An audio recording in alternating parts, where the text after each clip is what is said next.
announcement, another maintenance, another day. So itong unit natin, meron siyang check engine because of the oxygen sensor. So nagpalit tayo, and yung isa tumagal ng 1 taon, and then yun, wala pa tayong ginagamit na any tool.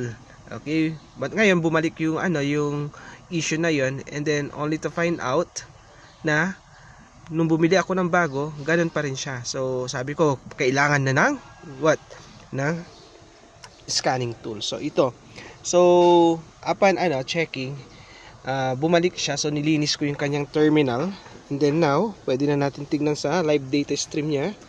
Okay, so gamit tayo nito. So hanapin natin yung O2 sensor. Okay, so lipat natin. Page 3 yun eh. Ayan, oxygen sensor. So yan yung error ko dati, yung O2 sensor. So medyo tawag dito, mahirap ulahan noon kasi wala akong gamit. But today, yan na siya. So kita na natin, working na yung ating sensor. Okay, so sabi ko, kung meron lang ako nito dati, basically hindi na ako bumili ng isa pang oxygen sensor kasi doon lang naman sa kanyang terminal. So nilinis ko lang, nilagyan ko ng WD-40 yung socket, and then yun, gumana na siya. Ayan, so nawala na yung kanyang check engine. Ayan, so pag binomba natin yan, tataas. Ayun, so gumagana yung ating oxygen sensor. Ayan. Ayan, okay. So yun lang naman. So maganda kung meron tayong itong kind ng ThinkCar OBD na to.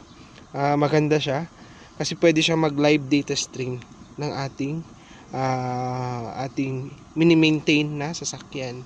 Ayan, so kung i-check natin ngayon, so stop, bago ko i-stop, ayan, so ayan, so exit na natin. Ayan, so far okay na. So kung papatayin ko to, then on natin, then pag nag-read tayo dito, so i-read natin kasi nakapatay yung makina, so dito tayo sa read lang. So wait lang.